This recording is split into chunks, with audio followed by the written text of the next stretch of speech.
الرحمن الرحيم. اللهم صل على محمد ورحمۃ اللہ وبرکاتہ۔ اللہ کا نام لے لیتے ہیں پہلے کہ نحمد و نصلی علی رسول الکریم، اما بعد فاعوذ باللہ من الشیطان الرجیم، بسم اللہ الرحمن الرحیم۔ رب اشرح لی صدری ویسر لی امری واحلل عقدۃ من لسانی یفقہوا قولی، رب زدنی علما۔ اللہم صلی علی محمد وعلی آل محمد کما صلیت علی ابراہیم وعلی آل ابراہیم انک حمید مجید۔ اللہم بارک علی محمد وعلی آل محمد کما بارکت علی ابراہیم وعلی آل ابراہیم انک حمید مجید۔ الحمدللہ۔ اب اسٹارٹ کیجئے بیٹا اسما۔ جی السلام علیکم باجی۔ باجی اس میں صرف ایک ہی آیت پہ پہلا رکو کمپلیٹ ہو رہا ہے، تو ایک ہی آیت پڑھ کے رک جائے۔ ایک آیت پہ ہے ہوں 252، نہیں سوری 253 نا؟ جی نہیں تو پڑھ لیجئے نا اگلا والا، اگلا اچھا والا 2 رکو پڑھ لینا۔ جی۔ جی اعوذ باللہ من الشیطان الرجیم، بسم اللہ الرحمن الرحیم۔ یا رسول ہے، ہم نے ان میں سے بعض کو بعض پر فضیلت دی، ان میں سے اللہ نے کلام کیا اور ان میں سے بعض کے درجے بلند کیے، اور ہم نے مریم کے بیٹے عیسیٰ علیہ السلام کو کھلی نشانیاں دی، اور ہم نے روح القدس سے اس کی تائید کی، اور اگر اللہ چاہتا تو وہ باہم نہ لڑتے جو ان کے بعد ہوئے، اس کے بعد جبکہ ان کے پاس کھلی نشانیاں آ گئی، لیکن انہوں نے اختلاف کیا اور ان میں سے کوئی ایمان لایا اور ان میں سے کسی نے کفر کیا، اور اگر اللہ چاہتا تو وہ باہم نہ لڑتے، لیکن اللہ جو چاہتا ہے کرتا ہے۔ اے ایمان والو، جو ہم نے تمہیں دیا اس میں سے خرچ کرو، اس سے پہلے کہ وہ دن آ جائے جس میں نہ خرید و فروخت ہوگی، نہ دوستی نہ سفارش، اور کافر وہی ظالم ہے۔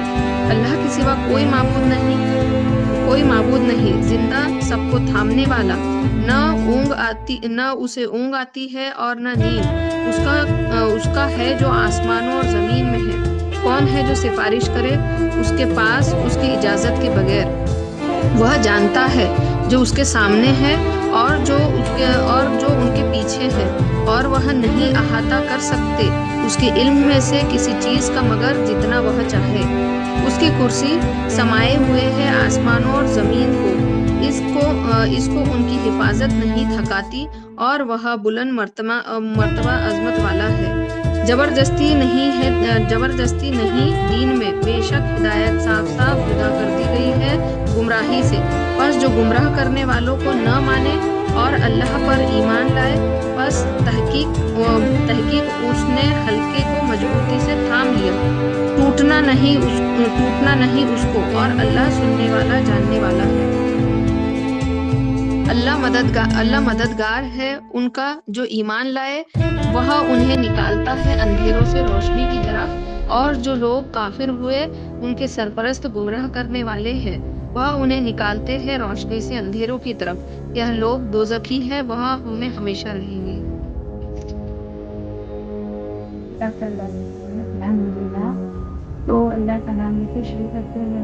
مدد کرنا، دیکھیے سب سے پہلے اللہ سبحانہ و تعالیٰ اس تعلیم میں کہہ رہے ہیں کہ ہم نے رسولوں کو بھیجا ہے نا، لیکن تم ان کے بیچ میں کیا ہے تفرقہ مت کرو، ہے نا۔ ہم اس کو مانتے ہیں، اس کو نہیں مانتے ہیں، ایسی باتیں نہیں کرنی ہے۔ سب کو پہلے متقی بننے کے لیے کیا چاہیے؟ سب نبیوں پر، آپ صلی اللہ علیہ وسلم پر ایمان لانا ہے، ان سے پہلے کی نبیوں پر بھی، رسولوں پر بھی ایمان لانا ہے، ان کی کتابوں پر بھی ایمان لانا ہے، ٹھیک ہے۔ اس کے بعد اللہ نے یہاں یہ بتا دیا کہ کچھ رسول تھے جن کو الگ درجے دیے گئے، کچھ فضیلت ان کو دی گئی، پھر بعد کے رسول آئے ان کو کچھ فضیلت دی گئی۔ تو فضیلتوں کے بیسس پہ ہم کو کسی کو اوپر اور نیچے نہیں کرنا ہے نا۔ جیسے کہ اس میں اگزامپل کے طور پر، مثال کے طور پر اللہ نے کیا فرما دیا کہ عیسیٰ علیہ السلام کو اللہ نے کیا کیا تھا؟ روح پاک سے ان کی مدد کی تھی۔ آپ سب کو پتہ ہے کہ عیسیٰ علیہ السلام کو اللہ نے کیسے معاوضے دیے تھے، ہے نا۔ وہ کسی بیمار کو چھوتے تھے تو وہ ٹھیک ہو جاتا تھا اللہ کے اذن سے، ہے نا۔ بیمار اور اندھا ہوتا تھا، اس کی آنکھیں واپس آ جاتی تھی، کوئی، ہے نا۔ بہت ساری مطلب ہم آگے پڑھیں گے انشاءاللہ تعالی آگے کی سورہ میں، آل عمران میں، ان کے بارے میں۔ تو ہر نبی کو کیا ہے، اللہ سبحانہ وتعالیٰ موسیٰ علیہ السلام کو الگ معاوضے دیے تھے، رسول صلی اللہ علیہ وسلم کے الگ معاوضے تھے نا۔ تو کسی کو کیا ہے ہم کو اوپر نیچے نہیں کرنا ہے، سب کو اللہ نے الگ الگ فضیلتیں دی ہے، ٹھیک ہے۔ آگے اللہ فرما رہے ہیں، اب ہم کو آیت الکرسی ہے نا، آیت الکرسی ہم سب پڑھتے ہیں، سب کو پتا ہے کہ آیت الکرسی رات کو پڑھے تو صبح تک کیا ہوتی ہے، حفاظت ہوتی ہے، سب کو اس کے بارے میں پتا ہے نا۔ اس میں اللہ سبحانہ و تعالیٰ نے کیا فرمایا ہے، اللہ کی اس میں صفات بتائی ہے نا۔ اللہ کی صفات کے بارے میں اگر معلوم ہوتا ہے کسی کی صفات کے بارے میں تو اس سے کیا ہوتی ہے، اور زیادہ محبت ہوتی ہے نا۔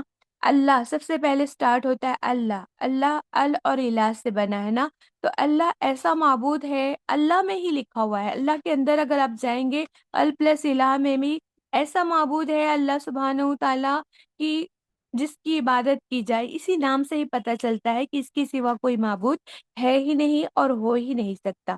اللہ سبحانہ و تعالیٰ کے لیے سب سے پہلے باتیں جو صفات کے بارے میں آتی ہے تو ہم کو یہ پتہ چلتی ہے کہ اس کو نہ تو اونگ آتی ہے نہ نیند آتی ہے نا، تو میرا الہ میرا رب ہے جو ساری کائنات کو کیا کر رہا ہے نا، ربوبیت کر رہا ہے، جو چلانے والا ہوتا ہے، اگر وہ اس کو اونگ آ جائے تو کیا ہو سکتا ہے، آپ کے ہاتھ میں کوئی چیز ہوگی ہے نا، اور اگر کانچ کی چیز ہے یا کوئی چیز ہے گول ہے، جیسے کہ ارتھ کیسی ہے، گول ہے، اللہ چلا رہا ہے ہماری زمین کو، ارتھ کو، اگر آپ کے ہاتھ میں گول گیند ہے، آپ کو نیند آ جائے گی تو کیا ہوگا، گیند نیچے گر جائے گی۔ اللہ سبحانہ و تعالیٰ ہماری دنیا کو چلا رہا ہے، ارتھ کو چلا رہا ہے نا، تو اگر اللہ کو اونگ آئے گی تو کیا ہوگا، پوری دنیا تو زمین تو اور نیچے گر جائے گی، کہاں جائے گی کچھ پتہ ہی نہیں چلے گا نا، سب ختم ہو جائے گا۔ تو اللہ سبحانہ و تعالیٰ کیا ہے نا، اس کو اونگ نہیں آتی، نیند نہیں آتی ہے نا۔ اس کے بعد اللہ نے اس میں خاص جو چیز ہے جو ہمارے لیے پیغام ہے، آیت الکرسی کیوں اللہ سبحانہ و تعالیٰ ہم کو پڑھنے کو کہتے ہیں، ایمان والوں کو، ہم تو ایمان لے آ چکے ہیں نا الحمدللہ، لیکن آیت الکرسی روز رات میں صبح شام پڑھنے کے لیے کیوں کہا گیا ہے، کیونکہ اللہ چاہتا ہے کہ میرے بندوں کے لیے میں نے جو جنت تیار کر کے رکھا ہے نا، سب اس میں داخل ہو جائیں۔ تو آپ سب کو پتا ہے کہ شرک کی معافی نہیں ہے، تو اللہ سبحانہ و تعالیٰ اس میں کھول کے بیان کر دیا ہے کہ کون ہے جو اس کے ساتھ اس کے پاس سفارش کر سکے سوائے اس کے حکم کے۔ تو یہاں پہ شفاعت کا جو تصور ہے اللہ نے کلیئر کٹ بیان کر دیا ہے۔ جیسے کہ آپ کو پتا ہے کہ جب کوئی اسکول میں ایوارڈ فنکشن ہوتا ہے نا، تو کیا کرتے ہیں ٹیچر جو ہے پہلے سے پیپر چیک کر لیے ہوتے ہیں اور ریزلٹ شیٹ تیار رہتی ہے، پھر کیا کیا جاتا ہے، جو جو سماج کے معاشرے کے جو معزز ترین لوگ ہوتے ہیں، جو عزت والے ہوتے ہیں ہے نا، کچھ زیادہ حیثیت والے ہوتے ہیں، جو عزت والے ہوتے ہیں، ان کو بلایا جاتا ہے اور ان کے ذریعے سے جو پاس ہونے والے ٹاپرس اسٹوڈینٹ ہیں ان کو کیا دیا جاتا ہے، میڈل دیا جاتا ہے۔ تو آپ سمجھیے اللہ سبحانہ و تعالیٰ کے پاس میرا اور آپ کا کچا چٹھا اعمال نامہ سب موجود ہے، سب کو پتا ہے، یہ کلیئر ہے، تو سب کا موجود ہے اللہ کے پاس کچا چٹھا، تو اللہ سبحانہ و تعالیٰ کیا کرتے ہیں، سب کو جانتے ہیں کیونکہ وہ عالم الغیب ہے، اللہ کہتے ہیں میں سب کا اگلا پچھلا سب کچھ جانتا ہوں، اور اس لیے اللہ سبحانہ و تعالیٰ نے کیا کیا ہے، سب کا رزلٹ آپ صلی اللہ علیہ وسلم اللہ کے پاس کیا ہے، موجود ہے۔ تو آپ صلی اللہ علیہ وسلم کو کیا کریں گے، اللہ سبحانہ و تعالیٰ جیسے ہم سفارش بولتے ہیں نا کہ ہم تو رسول صلی اللہ علیہ وسلم کی امت ہے، ہماری سفارش ہو جائے گی، الحمدللہ انشاءاللہ تعالیٰ ہم دعا بھی کرتے ہیں اور ہمیشہ ہر نماز کے بعد بھی دعا کرتے ہیں، اور پھر ہم اذان کے بعد بھی دعا کرتے ہیں کہ اللہ سبحانہ و تعالیٰ کو اللہ سبحانہ و تعالیٰ محمد صلی اللہ علیہ وسلم کو سفارش کا درجہ دیں گے۔ لیکن آپ دیکھیے کہ جو شہدا ہوں گے ہے نا، اور جو صلی اللہ علیہ وسلم ہوں گے، جو عزت دار لوگ ہوں گے، اللہ سبحانہ و تعالیٰ ان کو بلائیں گے، تو آپ بتائیے کیا وہ گناہ گاروں کی سفارش کریں گے؟ کیونکہ اللہ سبحانہ و تعالیٰ کے پاس تو پورا عمل نامہ ہر بندے کا لکھا ہوا ہے، تو اللہ سبحانہ و تعالیٰ انسٹیٹیوشن اسکول جو ہوتا ہے وہ کیا کرتا ہے، پورا رزلٹ شیٹ بنا لیتا ہے، اس کے بعد ہی وہ کیا کرتا ہے، ایوارڈ دینے کے لیے کیا کرتا ہے، معزز ترین لوگوں کو بلاتا ہے۔ اللہ سبحانہ و تعالیٰ بھی ویسے ہی کیا کرتے ہیں، معزز ترین لوگوں کو بلائیں گے، اور جو اعمال نامہ کی بیسس پہ جو رزلٹ ہوگا وہ لوگوں کو دے دیا جائے گا۔ تو کیا آپ صلی اللہ علیہ وسلم یا کوئی بھی معزز ترین جو فیل، آج آپ بتائیے رزلٹ شیٹ جب دیا جاتا ہے تو کیا جب گیسٹ ہوتے ہیں، جو آنریبل گیسٹ ہوتے ہیں، وہ رزلٹ والے دن وہ بولیں گے کیا، ارے یہ بچے کو تم نے فیل کیا، نہیں اس کو ٹاپ پر بنا دو، اس کو ٹاپ پہ لے آؤ، ایسا کوئی بولتا ہے آج تک آپ نے سنا ہے؟ رزلٹ جس دن ڈکلیئر ہوتا ہے کیا رزلٹ چینج ہوتا ہے اس دن؟ کبھی دیکھا ہے آپ نے؟ نہیں دیکھا ہے نا، تو آپ یہ سوچئے کہ قیامت کے روز بھی اللہ سبحانہ و تعالیٰ جب رسول صلی اللہ علیہ وسلم کو شفاعت کا درجہ دیں گے انشاءاللہ تعالیٰ، ہم سب کو یقین ہے اس بات پہ، اللہ کا وعدہ سچا ہوتا ہے۔ لیکن کیا رسول صلی اللہ علیہ وسلم جو بہت ہی نکارہ انسان ہوگا، جس کے اعمال نامے میں زیرو ہوگا، کیا اس کی سفارش کریں گے؟ اگر یہ عقل مند ہے تو اس کو یہ باتیں سمجھ میں آ جائیں گے، ہے نا؟ الحمدللہ۔ آگے ہم دیکھتے ہیں کہ اللہ سبحانہ و تعالیٰ نے فرمایا کہ دین کے معاملے میں کوئی زبردستی نہیں ہے۔ مطلب آپ سوچئے کہ دین میں کوئی زبردستی نہیں ہے، ہمارا دین جو ہے بہت ہی سہل اور آسان دین ہے۔ الحمدللہ سب کو پتا ہے کہ ہمارے دین میں کیا ہے، رسول صلی اللہ علیہ وسلم جب نماز پڑھاتے تھے نا، امامت کرتے تھے، تو عورتوں کی وجہ سے، بچوں کی وجہ سے کیا کرتے تھے، وہ قرات کو چھوٹی کر دیتے تھے۔ اور آپ دیکھتے ہیں کہ ہمارا اسلام جو پھیلا ہے وہ کس بیسس پہ پھیلا ہے؟ آپ صلی اللہ علیہ وسلم کی، صحابہ کرام کی اخلاق کے بیسس پہ پھیلا ہے، کوئی تلوار کے بیسس پہ نہیں پھیلا ہے۔ اور اللہ سبحانہ و تعالیٰ یہ بھی نہیں کہتے کہ اگر کوئی غریب ہے تو اس کو کہا جائے کہ تم کو زکوٰۃ دینا پڑے گا۔ زکوٰۃ دینے کا ایک کرائٹیریا اللہ نے فکس کر دیا ہے، حج کرنے کا کرائٹیریا فکس کر دیا ہے، نماز کا کرائٹیریا نماز پڑھنا ہی ہے، جو فرض نماز ہے وہ پڑھنا ہی ہے نا؟ لیکن اس کے علاوہ اگر آپ کی طاقت ہے تو آپ پڑھو۔ لیکن نماز کے لیے بھی اللہ سبحانہ و تعالیٰ کتنا رحم والا ہے کہ اللہ نے کیا کہا، اگر تم جھک نہیں سکتے، مگر آپ کی کسی کے کمر میں پرابلم ہے، اگر کوئی سجدہ نہیں کر سکتا تو بیٹھ کے نماز پڑھ لے، اگر کوئی بیٹھ بھی نہیں سکتا، اتنا بیمار ہے، بستر پہ ہے، تو کیا ہے، لیٹے لیٹے نماز پڑھ لے، اگر لیٹ کے نہیں پڑھ سکتا تو کیا ہے، اشارے سے، مطلب لیٹ کر بھی نہیں پڑھ سکتا تو اشارے سے پڑھ لے۔ لیکن نماز کو کیا ہے، اللہ نے کیا ہے نا، جو چیزیں فرض کی ہے وہ اس میں تو ضروری ہے وہ، لیکن جو ایکسٹرا کے جو کام ہوتے ہیں اس کے بارے میں کہا گیا یہاں پر کہ دین میں کوئی زور زبردستی نہیں ہے۔ سمجھ میں آ گیا؟ اللہ کے کہنے کا مطلب یہ ہے کہ دین میں کوئی زور زبردستی نہیں ہے، الحمدللہ۔ اور پھر اللہ نے یہ بھی بتا دیا کہ جو لوگ کیا ہے نا، جو شیطان کے ساتھی ہے، طاغوت کا مطلب کیا ہوتا ہے، جو کیا ہے، اللہ کے راستے سے بھٹکا کے انسان کو کیا کرتا ہے، شیطان کے راستے پر لے آتا ہے، اور جو شیطان کے راستے پر چلتا ہے تو پھر وہ کیا ہوتا ہے، اندھیرے کا راستہ ہے، جہاں کوئی کلیئر کٹ جو ہے صراط مستقیم پہ اس کو نظر نہیں آتا ہے۔ جو شیطان کے راستے پر چلے گا اس کو دین کا راستہ، ہدایت کبھی نہیں ملے گی، یہ ہم پہلے ہی پڑھ چکے۔ اس کے بعد جو طاغوت کا راستہ ہوتا ہے وہ اندھیرے کی طرف جاتا ہے، لیکن اس کا اپوزٹ ہوتا ہے جو اللہ کے راستے پر، مطلب دین کے صحیح راستے پر، ایمان کے راستے پر آ گیا تو اللہ اس کے لیے کیا ہے، ایسا مضبوط کڑا تھما دیتا ہے اللہ، جو کبھی ٹوٹتا نہیں ہے، اور اللہ سب کو سننے والا، جاننے والا ہے۔ اور جو لوگ ایمان لاتے ہیں ان کا مددگار، ان کا دوست، ان کا حمایتی کون ہوتا ہے؟ اللہ ہو جاتا ہے، اور اللہ کیا کرتا ہے، اندھیروں سے پھر اجالوں کی طرف لے جاتا ہے۔ لیکن جو کفر کا راستہ اپناتے ہیں پھر ان کا جو ولایت کرنے والا، ان کا جو دوست ہوتا ہے، ان کو جو ہدایت کا راستہ جو بھٹکا دیتا ہے، وہ اس کو کیا کرتا ہے، گمراہی کی طرف لے جاتا ہے، جدھر صرف اندھیرا ہی اندھیرا ہوتا ہے۔ اب اندھیرا کا راستہ کیسا ہوتا ہے آپ سب کو پتا ہے، کہیں بھی گر جاتے ہیں، کوئی بھی گڈھا آ جائے گا، کوئی بھی غلط راستے پہ چلا جائے گا، تو اللہ سبحانہ و تعالیٰ کیا ہے، جو مددگار ہوتا ہے نا، جو کیا ہے، ایمان لاتے ہیں ان کے لیے۔ تو انشاءاللہ تعالیٰ ہم سب کو اللہ ایمان کے راستے پر، ہدایت کے راستے پر چلا دے، اور شیطان کے مکر و فریب سے ہم کو بچا دے، آمین یا رب العالمین۔ آگے پڑھو بیٹا۔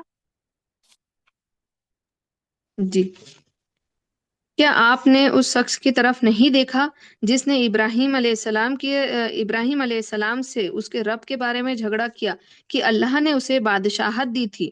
جب ابراہیم علیہ السلام نے کہا میرا رب وہ ہے جو زندہ کرتا ہے اور مارتا ہے، اس نے کہا میں زندہ کرتا ہوں اور مارتا ہوں۔ ابراہیم علیہ السلام نے کہا بے شک اللہ سورج کو مشرق سے نکالتا ہے، بس تو اسے لیا مغرب سے۔ تو وہ کافر حیران رہ گیا، اور اللہ ناانصاف لوگوں کو ہدایت نہیں دیتا۔ یا اس شخص کے مانند جو ایک بستی سے گزرا اور وہ اپنی چھتوں پر گری پڑی تھی، اس نے کہا اللہ اس کے مرنے کے بعد اسے کیسے زندہ کرے گا؟ تو اللہ نے اسے 100 سال مردہ رکھا، پھر اسے اٹھایا۔ اللہ نے پوچھا تو کتنی دیر رہا؟ اس نے کہا میں 1 دن یا 1 دن سے کچھ کم رہا۔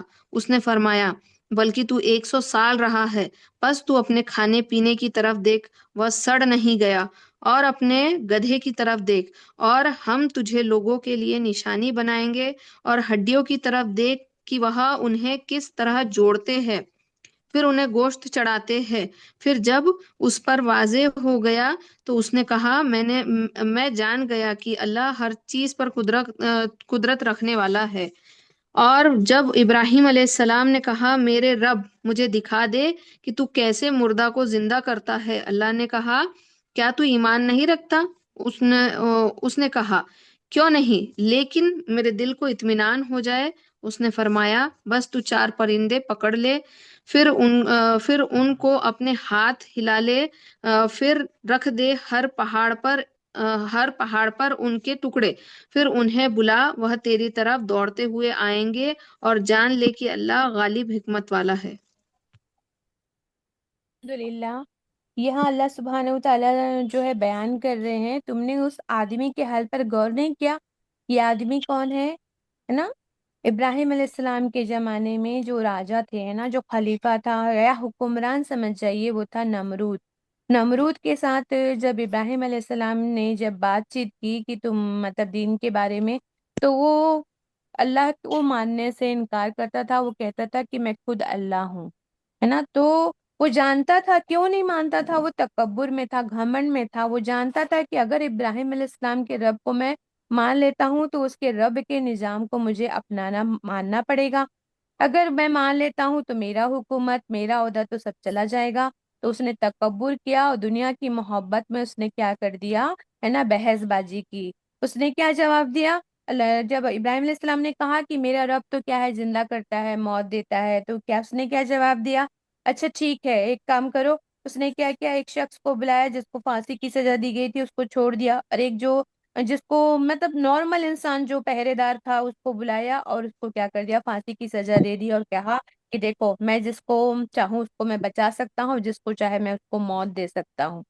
تو ابراہیم علیہ السلام نے فرمایا اچھا، اللہ سورج کو مشرق سے نکالتا ہے، پھر تو اسے مغرب سے نکال دے۔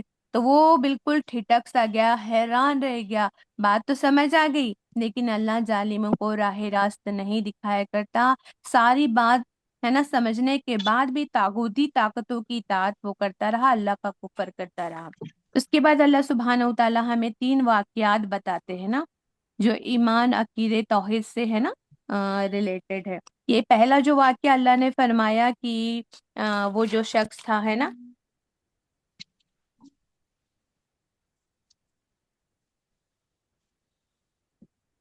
سوری فون آ گیا تھا مجھے، ٹھیک ہے۔ پہلا جو ہے واقعہ جو ہے بنی اسرائیل کا ہے۔ موسیٰ علیہ السلام کے پیروکار تھے نا، انہوں نے جب تک تعلیمات کو تھام کے رکھا موسیٰ علیہ السلام کی، تو اللہ نے ان کو عروج دیا، اقتدار دیا، لیکن جیسے انہیں تعلیمات کو پیٹ پیچھے ڈالا تو پھر زابر قوم جو ہے ان پر مسلط کر دیا اللہ نے۔ تو انہوں نے کیا کیا، ایک بار جو ہے جو ایک اٹیک کرنے والے نے، بخت نصر، یہ سب لوگوں نے جب اٹیک کیا تھا نا، تو انہوں نے ان کی ساری عبادت گاہ کو ڈھا دیا، قتل غارت کیا، لوٹ مار کیا، اور تورات کو ایسے جلا کے رکھ دیا کہ ایک بھی کاپی اس کی نہیں بچی تھی۔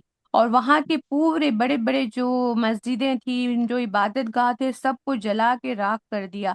تو اس میں جو تابوت سکینہ تھا، اس کو تو اللہ نے بچا لیا، اور اس کو فرشتوں کے ذریعے دوسری جگہ بھجوا دیا تھا، جو ہم نے پڑھا تھا پچھلے سیشن میں۔ لیکن اس نے عورتیں اور بچوں کو لونڈی غلام بنا کے لے گیا تھا، کوئی عبادت گاہ نہیں بچا تھا۔ اس سمے کیا ہوا، عزیر علیہ السلام کے بارے میں بھی آتا ہے کہ ان کو بھی مطلب وہ بھی چلے گئے تھے، ان کے ساتھ ان کو بھی قیدی بنا کے لے گیا تھا۔ لیکن کہیں کہیں آتا ہے کہ مطلب عزیر علیہ السلام کا گزر ہوا اس بستی سے، جب وہ ادھر لوٹے اس بستی پر، تو اس کا حال دیکھا، یہ تو کھنڈرات ہو گئے ہیں، یہاں تو کوئی نہیں رہتا، کچھ بھی نہیں بچا، یہ لوگ کیسے زندہ ہو گئے؟ انہوں نے تعجب کیا کہ یہ لوگ کیسے زندہ ہوں گے قیامت کے روز۔ جب انہوں نے نظارہ دیکھا وہاں کا، پورا سب کچھ کھنڈر میں بدل گیا ہے، سب کچھ ختم ہو گیا ہے، تو کیسے اللہ اس کو زندہ کرے گا قیامت کے دن؟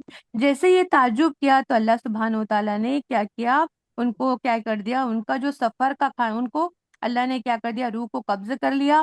ان کا جو کھانا تھا وہ تازہ رہا، اور ان کا جو گدھا تھا 100 سال تک ان کو نیند کی حالت میں رکھا، تب تک کہ ان کا کھانا تر و تازہ رہا۔ لیکن گدھے کا جو ہے نا، جو پنجر تھا، ہے نا، وہ بالکل مطلب گدھا جو ہے اس کی باڈی کا پنجر بن گیا، مطلب ہڈیوں کا ڈھانچہ بن گیا۔ پھر 100 سال بعد اللہ نے ان کو زندہ کیا، اس میں کیا ہے، باڈی میں اس کے ان کو زندہ کیا۔ اس کے بعد انہوں نے گدھے کو تخلیق کیا، پھر سے اللہ نے ان کے سامنے یہ سب کر کے دکھایا اور بتایا، اللہ نے بتا دیا کہ کیسے ہم زندہ کریں گے۔ اب آپ دیکھیں کہ ان کو تورات زبانی یاد تھا عزیر علیہ السلام کو، تو انہوں نے کیا کیا، توریت کے سارے صحیفے دشمنوں نے جلا دیے تھے۔ تو جب وہ واپس آئے نا، تو انہوں نے سب لوگوں کو جمع کیا اور لوگوں کو جمع کر کے پھر تورات کو لکھوایا۔ اب آپ سمجھ گئے ہوں گے کہ انہوں نے شریعت مشفی کو پھر سے کیا کیا ہے نا، اسٹارٹ کیا، مطلب توریت کو پھر سے لکھوایا۔ پھر لوگوں نے ان کی اتنی عزت کی، بنی اسرائیل نے ان کو اتنی عزت کی کہ غلو کر دیا، مطلب عقیدت میں غلو کر دیا، مطلب انہیں اتنا اونچا درجہ دے دیا کہ عزیر کو کیا کہہ دیا، عزیر علیہ السلام کو عزیر ابن اللہ کہہ دیا، نعوذ باللہ، انہوں نے ان کو اللہ کا بیٹا بنا لیا۔ یہ معجزہ تھا اللہ کا۔ اس کے بعد دوسرا جو واقعہ ہوتا ہے ایمان بالغیب پہ، اس میں کیا ہوتا ہے، اس میں جو ہے ابراہیم علیہ السلام کو حالانکہ مطلب ان کو ایمان تو تھا، آپ جانتے پہلے سے ہی ایمان تھا ان پہ، لیکن انبیاء کو آنکھوں سے مشاہدے کروائے جاتے ہیں نا، تاکہ کیونکہ ان کو تو دعوت دینی ہے نا دین کی، تو مشاہدہ ایسے کروایا جاتا ہے تاکہ ان کا ایمان دل میں اتر جائے مطلب۔ تو پھر انہوں نے جب پوچھا تھا تو اللہ نے کہا تھا کہ کیسے زندہ کرے گا، تو اللہ نے کہا کہ 4 پرندوں کو جمع کرو، ان کو مانوس کرو، مطلب اپنے ساتھ ایسا عادی کر لو کہ جب تم ان کو آواز لگاؤ تو ہر ہر ایسا ایسا کر کے آواز لگاتے ہیں نا، تو وہ آواز لگاؤ تو وہ تمہارے پاس آ جائے، ایسا مانوس کر لیا۔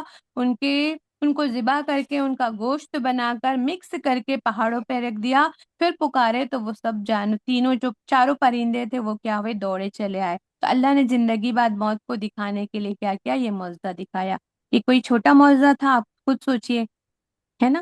کفر اور انکار حق کی وجوہات کے، ہے نا، کہ ان سے سمجھ آیا تو کیا ہوتا ہے، پھر انسان کیا ہے، جب یہ سب دکھ جاتا ہے، معجزہ ہو جاتا ہے، پھر انسان کے اندر کیا ہے، دین جو ہے اندر دل کے اندر اتر جاتا ہے نا، اور ہے نا، بس اتنا ہی ہے نا، جی باجی اور آگے کچھ پڑھیں۔ بات؟ الحمد للہ، آگے پڑھو بیٹا۔ ان لوگوں کی مثال جو خرچ کرتے ہیں اپنے مال اللہ کے راستے میں ایک دانے کی مانند ہے، جس سے 7 بالیں اگے، ہر بالی میں 100 دانے ہو، اور اللہ جس کے لیے چاہتا ہے بڑھاتا ہے، اور اللہ وسعت والا جاننے والا ہے۔ جو لوگ اپنے مال اللہ کے راستے میں خرچ کرتے ہیں، پھر نہیں رکھتے خرچ کے بعد کوئی احسان اور نہ کوئی تکلیف، ان کے لیے ان کے رب کے پاس اجر ہے، نہ کوئی خوف ہوگا ان پر اور نہ وہ غمگین ہوں گے۔ اچھی بات کرنا اور درگزر کرنا بہتر ہے اس خیرات سے جس کے بعد اجزا دینا ہو، اور اللہ بے نیاز بردبار ہے۔ اے ایمان والو، اپنے خیرات احسان جتلا کر اور ستا کر ضائع نہ کرو، اور ضائع نہ کرو اس شخص کی طرح جو اپنا مال لوگوں کے دکھلاوے کو خرچ کرتا ہے اور اللہ اور آخرت کے دن پر ایمان نہیں رکھتا۔ بس اس کی مثال اس صاف پتھر جیسی ہے جس پر مٹی ہو، پھر اس پر تیز بارش برسے تو اسے چھوڑ دے بالکل صاف۔ وہاں اس پر کچھ قدرت نہیں رکھتے جو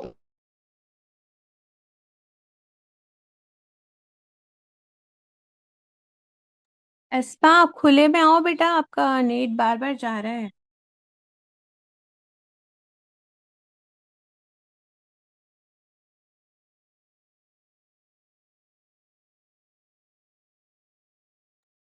اسما آپ کی آواز نہیں آ رہی بیٹا۔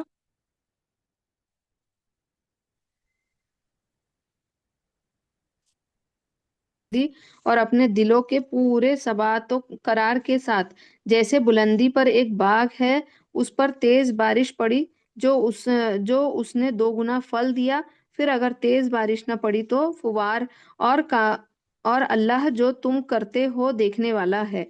کیا تم میں سے کوئی پسند کرتا ہے کہ اس کا ایک باغ ہو کھجور اور انگور کا، اس کے نیچے نہریں بہتی ہو، اس کے لیے اس میں ہر قسم کے پھل ہو، اور اس پر بڑھاپا آ گیا ہو اور اس کے بچے بہت کمزور ہو، تب اس پر ایک بگولا آ پڑا، اس میں آگ تھی تو وہ جل گیا۔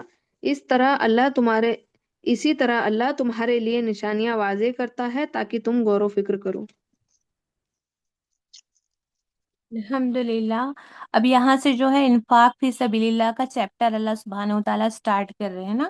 اللہ سبحانہ وتعالیٰ فرما رہے ہیں کہ جو لوگ اپنے مال اللہ کی راہ میں خرچ کرتے ہیں، مطلب جب ہم 1 روپے خرچ کرتے ہیں، اس کی مثال اللہ نے کیسے بتائی ہے، ایک ہم کا آج 700، 1 روپے خرچ کریں گے تو وہ کیا بن جائے گا، 700 روپے ہو جائے گا، ہے نا۔ اسی طرح اللہ جتنا چاہے 700 گنا سے بھی زیادہ کیا ہے، اور بھی زیادہ چاہے تو بڑھا سکتا ہے۔ تو کچھ لوگ ہوتے ہیں جو اللہ کی راہ میں خرچ کرتے ہیں، ہم نے بتا دیا کہ سب سے پہلے خرچ کرنا ہے کس پہ، پہلے ہی آیت آئی تھی، سب سے پہلے اپنے ماں باپ پہ، والدین پہ، اس کے بعد قرابت رشتہ داروں پہ، اس کے بعد یتیموں پہ، اس کے بعد جو ہے جو مطلب چپک چپک کے نہیں مانگتے ہیں نا، ان کو دینا ہے۔ اس کے بعد اللہ نے پورا سرکل بتا دیا، اس کے بعد مسافر پہ، یہ سب بتا دیا اللہ نے۔ لیکن اللہ یہاں یہ فرمانا چاہ رہے ہیں کہ جب تم اپنے مال اللہ کی راہ میں خرچ کر دیتے ہو نا، تو خرچ کر کے احسان نہیں جتانا ہے اور دکھ نہیں دینا ہے نا۔ اگر تم ایسے اللہ کی راہ میں خرچ کرو گے تو اس کے لیے کیا ہے، تم کو کیا ہے، کوئی رنج اور خوف نہیں ہوگا قیامت کے دن۔ سوچئے اللہ نے کتنا بڑا وعدہ کر دیا اللہ کی راہ میں۔ ہم صدقات کے بارے میں بہت پڑھتے ہیں کہ صدقہ دینے والوں کی تی ہے نا، یہ فضیلت ہے، ہم زکوٰۃ دینے والوں کی یہ فضیلت ہے، یہ سب ہم نے ڈیٹیل میں پڑھ چکے ہیں الحمدللہ۔ اس لیے میں آپ کو یہ بتانا چاہ رہی ہوں کہ اگر آپ دیں گے، انشاءاللہ تعالی رمضان آ رہا ہے، ہم بہت زیادہ دل کھول کے دیتے ہیں، لیکن ایک بات یاد رکھیے، اگر کسی کی مدد کر دیتے ہیں تو اس کو کیا ہے، بعد میں ایسا مت سنائیے کہ میں نے دیکھو آج یہ کتنا گھمنڈ دکھا رہی ہے، ایک وقت تھا جب میں نے اس کی مدد کی تھی، تب تو یہ کتنا مطلب کپڑے بھی خراب تھے اس کے، یہ اس کی حالت بہت خراب تھی، آج دیکھو یہ کتنا گھمنڈ دکھا رہی ہے۔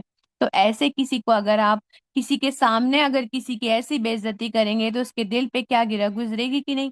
اگر کسی کی بیٹی کی شادی کر دی ہے آپ نے، اور وہ بچی اگر آگے بڑھ جاتی ہے، آپ کسی کے سامنے اس کی بے عزتی کریں گے، اس کے سسرال والوں کے سامنے کہ اس کی شادی تو میں نے ہی کروائی تھی، تو اس کو کیا کیا اس کی حالت ہوگی۔ تو اللہ کو یہ بالکل بھی پسند نہیں ہے۔ اللہ یہی فرما رہے ہیں کہ اگر تم نہیں احسان نہیں جتاؤ گے، دکھ نہیں دو گے، تو تم کو رنج اور خوف کا موقع نہیں ہے۔ مطلب کلیئر کٹ آپ کو کیا بتا رہے ہیں، اللہ سبحانہ وتعالیٰ جنت کی بشارت دے رہے ہیں الحمدللہ۔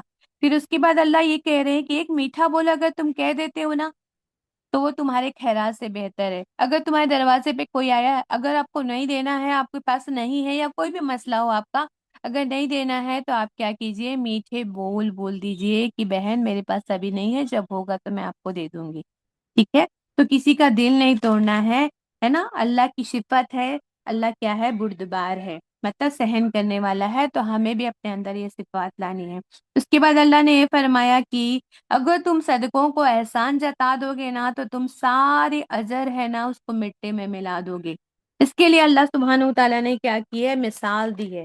کیسی مثال دی ہے، اللہ نے فرمایا ہے کہ ایک سنگلاخ پتھریلی چٹان ہے جس کے اوپر مٹی ہے، اگر اس پر بیج پھینکے تو کیا خیال ہے، پودا اگے گا؟ نہیں اگے گا، نہ چاہے کتنی ہی بارش کر لیں، کتنی ہی دیکھ بھال ہو۔ ہاں لیکن اگر ہلکی سی مٹی کی لیئر ہوگی پتھر پہ، ہلکی سی مٹی کی لیئر ہوگی، تو شاید یہ بیج سے چھوٹا سا پودا نکلے گا، لیکن جو ہی بارش آئے گی تو وہ مٹی بہہ جائے گی اور پودا بھی ساتھ میں بہہ جائے گا، اور چٹان کیا رہ جائے گی، بنا کورنگ کے رہ جائے گی، ہے نا، برہنہ رہ جائے گی۔ چٹان سے مراد کیا ہے یہاں پر، جو اللہ کی راہ میں خرچ کر کے احسان جتاتا ہے، دکھ دیتا ہے، وہ پتھر دل ہے، اس کا دل پتھروں سے سخت ہے، وہ لوگوں کو بھوک میں تڑپتے دیکھتا ہے، بیماری میں دیکھتا ہے، لیکن اس کا دل نہیں تڑپتا ہے نا۔ تو اس کے بعد وہ کیا کرتا ہے، صرف دیتا بھی ہے تو کیا کرتا ہے، صرف خرچ دکھاوے کے لیے دیتا ہے۔ تو ایک احسان نمود و نمائش ساری نیکیوں کو بہا کے لے جائے گی آخرت کے دن، یہ ضائع ہو جائے گا، اس کا کوئی اثر نہیں ملے گا۔ دوسری مثال، جو اونلی اللہ کی خوشنودی کے لیے دیتے ہیں، تو اللہ اخلاص کے ساتھ جو خرچ کرتا ہے اس کو کیا ہے، اللہ اور کیا کرتا ہے، بڑھاتا ہے۔ جیسے ابو دہدہ رضی اللہ عنہ کا قصہ ہم نے پڑھا تھا، ہے نا۔ تو اور خرچ کرنے کے بعد دل کو ریگریٹ بھی نہیں ہونا چاہیے کہ ارے میں نے تو نہیں دینا تھا، میں نے دے دیا، ہے نا، اب اگلے مہینے میرا کیا بنے گا۔ تو اللہ سبحانہ وتعالیٰ نے کہا کہ ریگریٹ جو نہیں کرے گا، ثابت قدم رہے گا، تو کیا ہے، میں نے دیا ہے اس کو اور میں دوں گا، ہے نا۔ اور اس کے بعد دیکھ، اس کے بعد جو اگلی مثال اللہ نے دیا ہے، اس کی مثال دی جا رہی ہے کہ ایک ربوا ہے، مطلب ایک زمین کا جیسے ٹاپو ہوتا ہے نا، ٹاپو کی طرح ہے، جس میں کیا ہے، اس کا اگزامپل دیا ہے۔ تو یہ جو ربوا اللہ نے یوز کیا نا، یہ ورڈ مومن کا دل ہے، کیونکہ مومن ایمان لانے والا، عمل کرنے والا درجات اور فضیلت میں عام لوگوں سے بڑا ہوا ہوتا ہے، اونچا ہوتا ہے، اس لیے اللہ نے کیا ہے، اس کو ٹاپو کہا ہے۔ مومن کا دل زرخیز ہوتا ہے، ہموار ہوتا ہے، نرم ہوتا ہے۔ جب ایمان کا بیج پڑتا ہے، انفاق کا بیج بھی وہ ڈالتا ہے، اور انفاق کا بیج ڈالتا ہے، خلوص کے ساتھ ڈالتا ہے تو اجر بہت زیادہ بڑھ جاتا ہے، لیکن خلوص تھوڑا بھی ہوتا ہے تو اجر بڑھتا ہے۔ مطلب خرچ کرنے کے وقت اور بعد میں خلوص اور ثابت قدمی کرنے کی مثال ایک مومن کے ذریعے سے اللہ نے سمجھا دیا۔ اور تیسرا جو اگزامپل اللہ نے دیا ہے کہ اللہ ایک شخص ہے، کہتے ہیں کہ ایک شخص ہے جو ساری زندگی محنت کوشش کرتا ہے، اپنی ساری مال، ساری توجہ، سارے وقت کو اس باغ کی طرف لگا دیتا ہے۔ پھر کیا ہوتا ہے؟ ایک زبردست باغ اگتا ہے جس میں ہر طرح کے پھل ہوتے ہیں، لیکن وہ شخص اب کیا ہو گیا ہے؟ بوڑھا ہو گیا ہے نا، بچے اس کے چھوٹے ہیں۔ یہ کون سا وقت ہے کہ جب وہ بوڑھا ہو گیا ہے، اب نیا باغ تو نہیں لگا سکتا نا۔ کبھی اچانک سے کوئی بگولا آتا ہے اور کیا کرتا ہے؟ اس کی فصل کو کیا ہے؟ اس کے باغ کو جلا کے رکھ دے گا۔ تو کیا وہ اب نیا باغ اگا سکتا ہے؟ نہیں اگا سکتا نا۔ ایسی حالت میں جب قیامت میں انسان کے پاس اگر وہ بہت نیکیاں کر کے بھی آیا ہوگا، لیکن کیا ہوگا؟ اگر اس نے کیا ہے غریبوں مسکینوں پہ خرچ کیا ہوگا، لیکن اس نے کیا کیا ہوگا ہے نا، اسے کیا کیا ہوگا ہے نا، نیکیوں کے ساتھ دکھ تکلیف ریا دکھاوا کر کے بد اخلاقی کے بگولے آئیں گے، اور وہ سب کیا کریں گے؟ اس کی نیکیوں کو جلا کے راکھ کر دیں گے، اور میدان حشر میں وہ تنہا رہ جائے گا۔ اس کا اعمال نامہ جو ہوگا، اس کی کھیتی اب تو وہ نہیں لگا سکتا نا، تو اس کی حالت جو ہے اس بوڑھے شخص کی طرح ہوگی جس کو آج باغ کی بہت ضرورت ہے، وہ بوڑھا بھی ہے لیکن اب وہ لگا نہیں سکتا۔ ویسے ہی حالت قیامت کے روز ایسے شخص کی ہوگی جو اللہ کی راہ میں دے تو دے گا، لیکن احسان اور دکھ کے ذریعے سے اپنی ساری نیکیوں کو برباد کر دے گا۔ الحمدللہ۔ آگے پڑھو بیٹا۔ جی، اے ایمان والو، خرچ کرو اس میں سے پاکیزہ چیزیں جو تم کمائے، اور اس میں سے جو ہم نے نکالا تمہارے لیے زمین سے، اور اس میں سے گندی چیز خرچ کرنے کا ارادہ نہ کرو، جبکہ تم خود اس کو لینے والے نہیں، مگر یہاں کہ تم آنکھ بند کر لو اور جان لو کہ اللہ بے نیاز خوبیوں والا ہے۔ شیطان تم کو تنگ دستی سے ڈراتا ہے اور تمہیں بے حیائی کا حکم دیتا ہے، اور اللہ تم سے اپنی بخشش اور فضل کا وعدہ کرتا ہے، اور اللہ وسعت والا جاننے والا ہے۔ وہ جسے چاہتا ہے حکمت عطا کرتا ہے، اور جسے حکمت دے دی گئی تحقیق اسے دے دی گئی بہت بھلائی، اور عقل والوں کے سوا کوئی نصیحت قبول نہیں کرتا۔ اور جو تم خرچ کرو گے کوئی خیرات یا تم کوئی نظر مانو گے تو بے شک اللہ اسے جانتا ہے، اور ظالموں کے لیے کوئی مددگار نہیں۔ اگر تم خیرات ظاہری دو تو یہ اچھی بات ہے، اور اگر تم اس کو چھپاؤ اور تنگ دستوں کو پہنچاؤ تو وہ تمہارے لیے بہتر ہے، اور وہ دور کرے گا تمہاری کچھ برائیاں، اور جو تم کچھ کرتے ہو اللہ اس سے باخبر ہے۔ ان کی ہدایت آپ کا ذمہ نہیں، لیکن اللہ جسے چاہتا ہے ہدایت دیتا ہے۔ اور تم جو مال خرچ کرو گے تو اپنے واسطے، اور خرچ نہ کرو گے مگر اللہ کی رضا حاصل کرنے کے لیے، اور جو تم مال خرچ کرو گے تمہیں پورا پورا ملے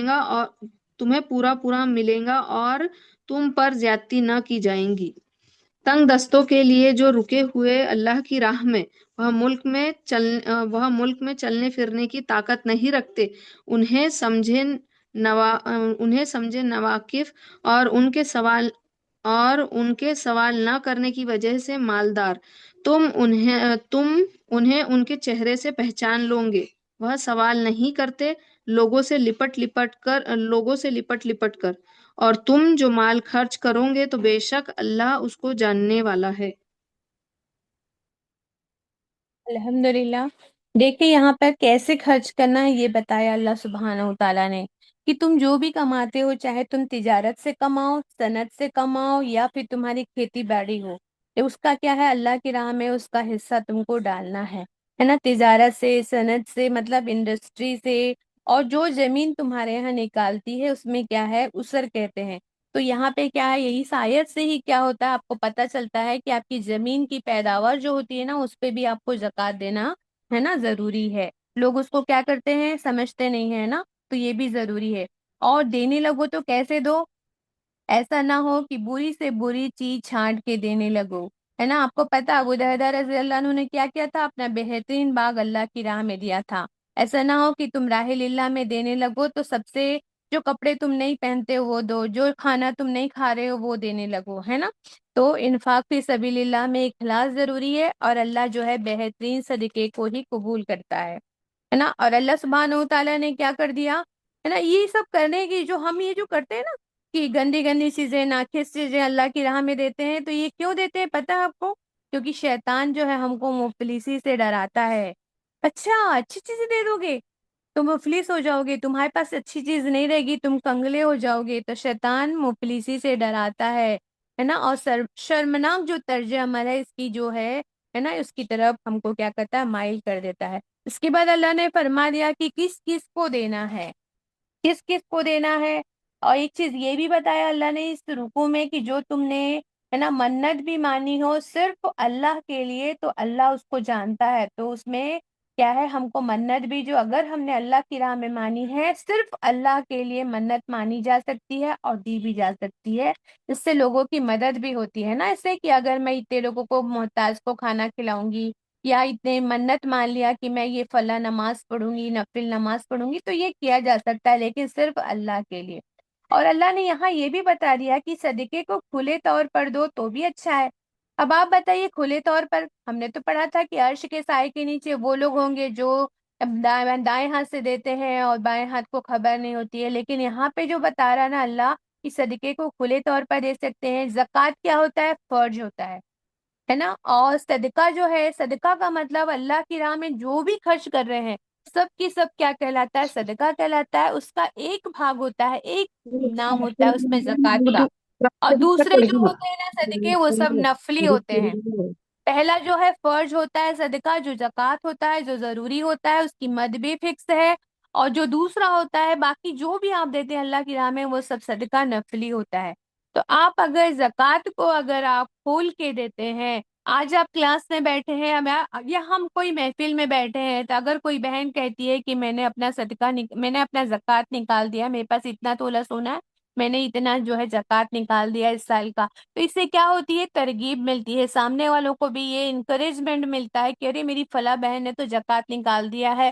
اگر کسی کو نہیں بھی پتا ہوگا نا تو وہ پوچھے گی اچھا زکوٰۃ دے دیا تم نے، کیا ہوتا ہے یہ زکوٰۃ؟ تو پھر دوسری والی بھی کیا آپ اس کو سمجھائیں گے تو وہ بھی جا کے کیا کرے گی، ہاں میرے پاس بھی تو اتنا سونا ہے، مجھے بھی زکوٰۃ دینا ہے۔ تو اللہ نے یہاں فرمایا صدقہ کھلے طور پر دو۔ سمجھ میں آئی بات؟ پہلے کہا کہ ظاہر مخلص ہو کر دینا ہے، کسی کو ڈھنڈورا نہیں پیٹنا، لیکن یہاں پہ کہا کہ صدقے کو کھلے طور بھی دے سکتے ہیں، مطلب یہ بھی اچھا ہے، لیکن چھپا کر محتاجوں کو دو تو یہ زیادہ اچھا ہے، ٹھیک ہے؟ سمجھ میں آ گئی بات کہ زکوٰۃ کو آپ دکھا کے مطلب بتا کے دے سکتے ہیں کہ ہم دے رہے ہیں تو دوسرے لوگ انکریج ہوں گے اس لیے، لیکن باقی جو نفلی صدقات آپ دیتے ہیں تو اس کو چھپے طور پہ ہی دینا ہے، ٹھیک ہے؟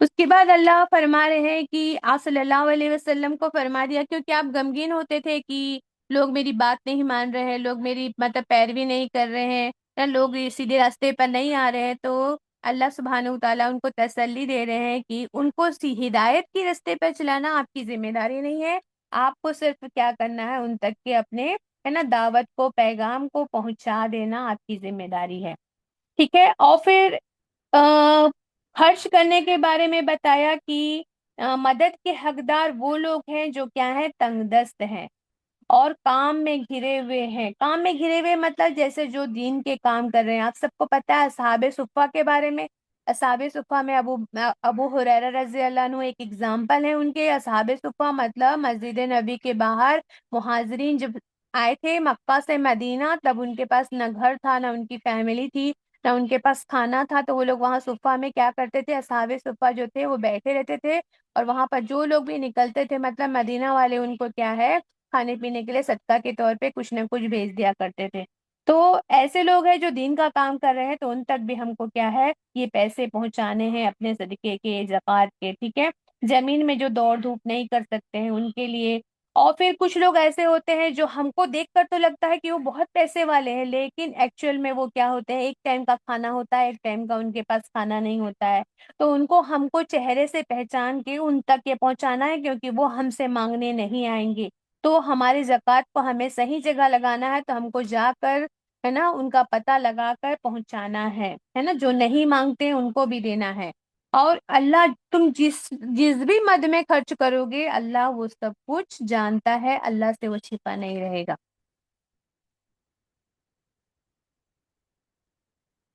آگے بیٹا۔ جو لوگ اپنے مال خرچ کرتے ہیں رات اور دن، پوشیدہ اور ظاہر، بس ان کے لیے ہے ان کا اجر ان کے رب کے پاس، نہ ان پر کوئی خوف ہوگا اور نہ وہ غمگین ہوں گے۔ جو لوگ سود کھاتے ہیں وہ نہ کھڑے ہوں گے مگر جیسے وہ شخص کھڑا ہوتا ہے جس کو پاگل بنا دیا ہو شیطان نے چھو کر۔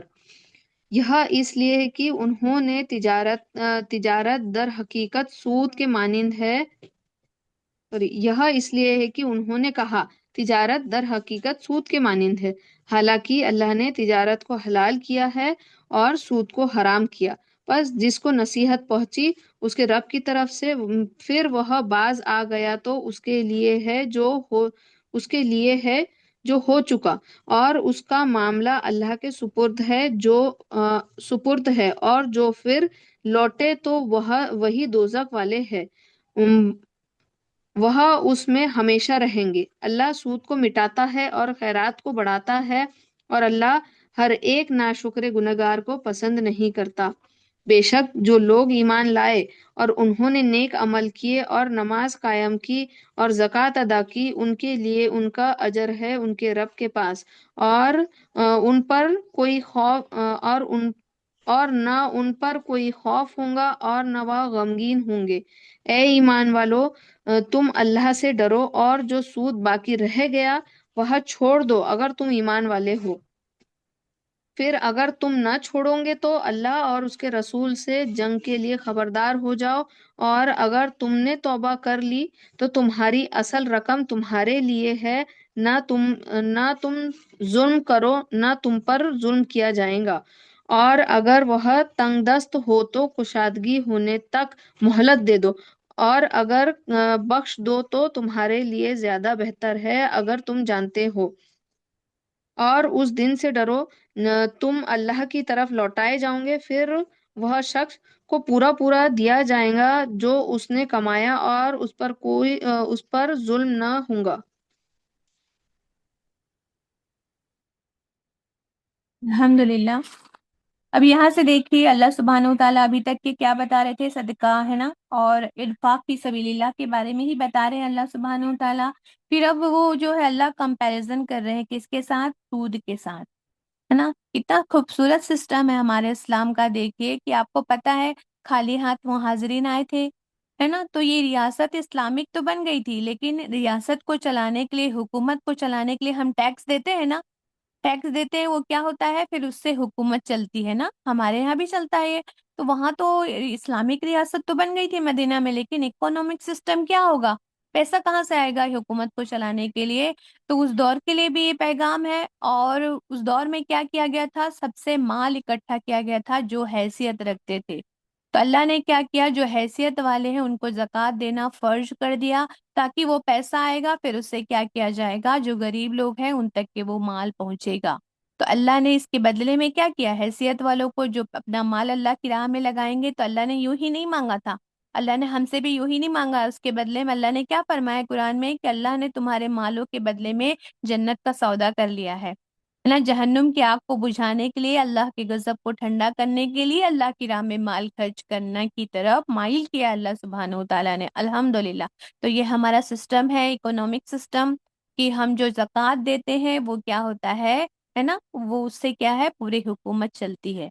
تو یہاں پہ اللہ سبحانہ و تعالیٰ نے کیا بتایا، ربا کے بارے میں بتایا۔ ربا مطلب یہ جو ورڈ ہے وہ عربی لینگویج میں ہے نا، سود کو کہتے ہیں ربا، مطلب اس کا مطلب ہوتا ہے پھلنا پھولنا، کسی چیز کو بڑھانا۔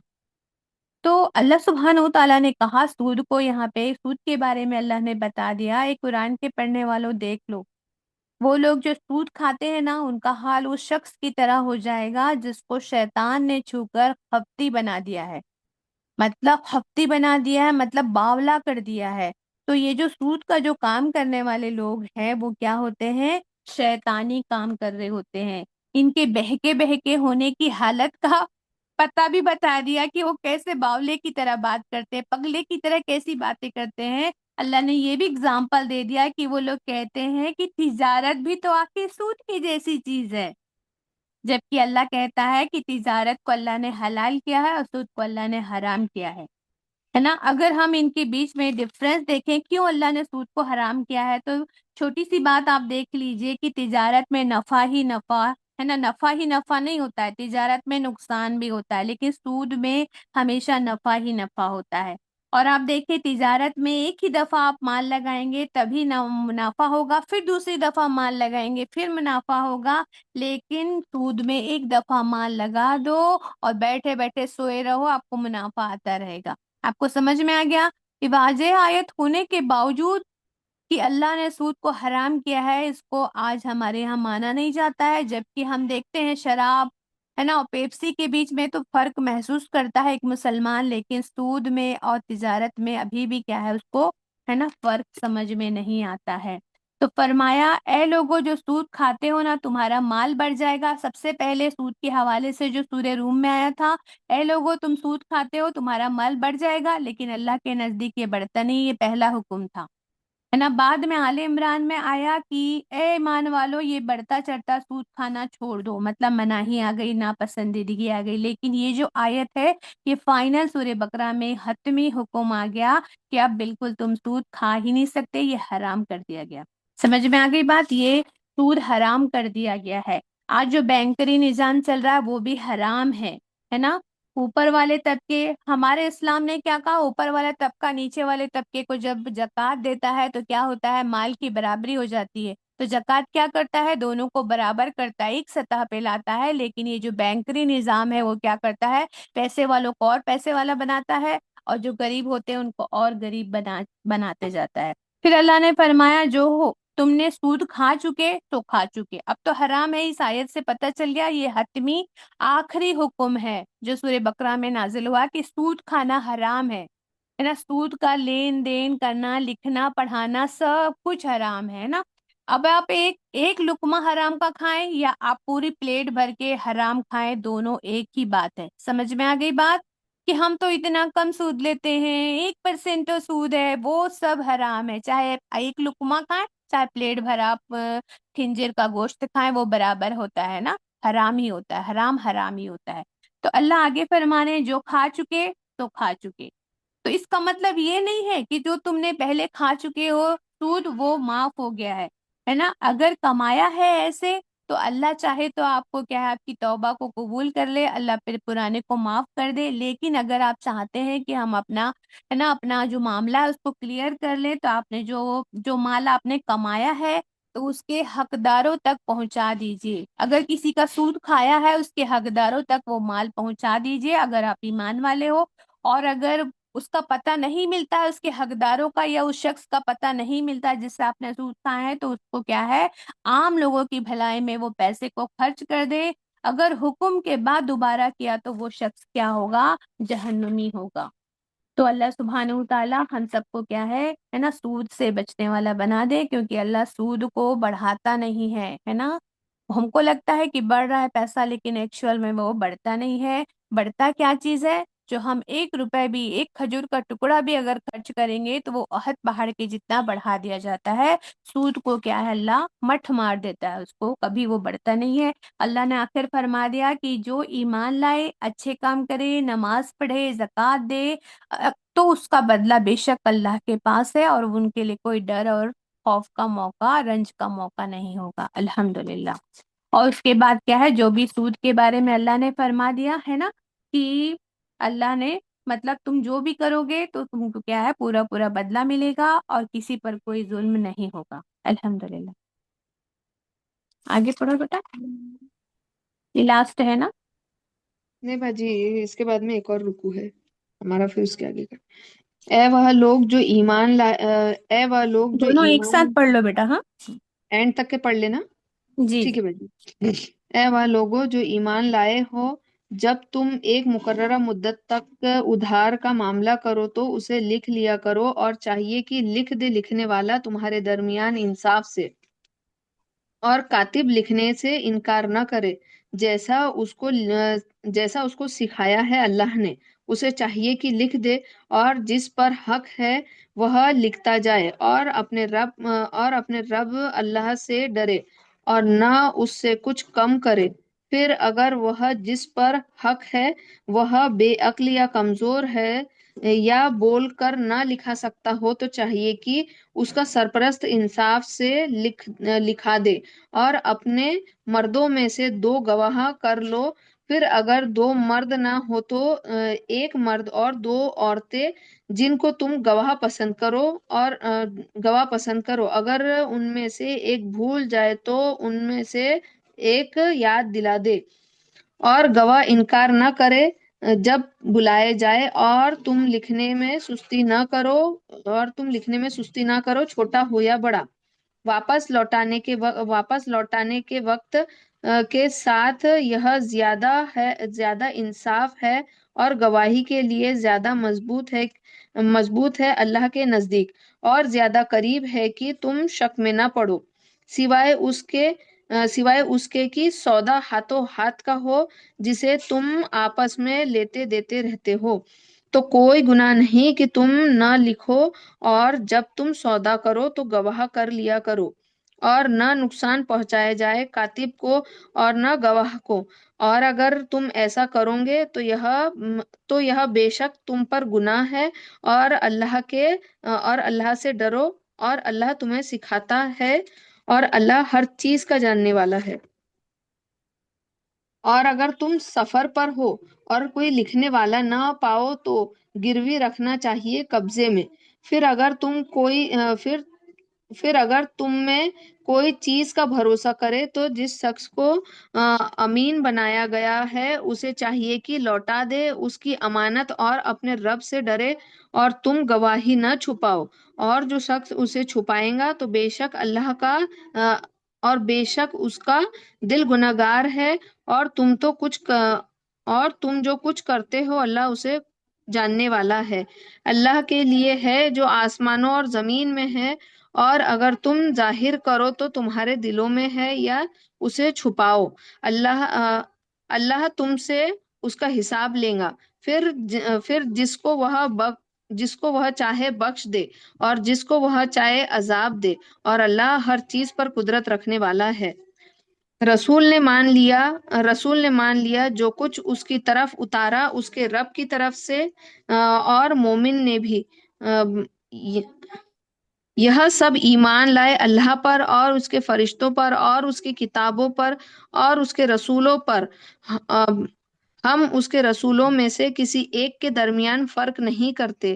اور انہوں نے کہا ہم نے سنا اور ہم نے اطاعت کی، تیری بخشش چاہیے اے ہمارے رب، اور تیری طرف لوٹ کر آنا ہے۔ اللہ کسی کو تکلیف نہیں دیتا مگر اس کی گنجائش کے مطابق، اس کے لیے ہے جو اس نے کمایا، اور اس پر ہے جو اس نے کمایا۔ اے ہمارے رب ہمیں نہ پکڑ اگر ہم بھول جائے یا ہم چوکے، اے ہمارے رب بس ہم پر بوجھ نہ ڈال جیسے تو نے ڈالا ہم سے پہلے لوگوں پر۔ اے ہمارے رب ہم سے نہ اٹھوا جس کی ہم کو طاقت نہیں، اور درگزر فرما ہم سے، اور ہمیں بخش دے، اور ہم پر رحم کر، تو ہمارا آقا ہے، بس ہماری مدد کر کافروں کی قوم پر۔ الحمدللہ۔ یہاں اللہ سبحانہ و تعالیٰ نے دیکھو ابھی اس آیت میں ہم نے پڑھ لیا کہ عرب کے لوگ جو سود کھاتے تھے نا، تو نبی صلی اللہ علیہ وسلم نے اعلان کرا دیا کہ اگر کوئی اب سود کھائے گا اور سود سے نہیں رکے گا تو اس کے خلاف جنگ کی جائے گی۔ اور نجران میں جب اسلامی حکومت کو نافذ کیا گیا نا، تو ان کو بھی واضح طور پر یہ لکھ کے دے دیا گیا کہ اگر تم سودی کاروبار کرو گے نا تو تمہارا جو سمجھوتا ہے وہ ختم ہو جائے گا اور ہم تمہارے خلاف جنگ کریں گے۔ تو ہمیں سود سے بالکل بچنا ہے، کیونکہ اللہ سبحانہ و تعالیٰ سے اور رسول صلی اللہ علیہ وسلم سے جنگ تو کرنا نہیں چاہیں گے نا ہم لوگ، نعوذ باللہ۔ تو کوئی بھی سودی کاروبار کر رہے ہیں تو ان کو آپ سمجھائیے بھی انشاءاللہ تعالیٰ۔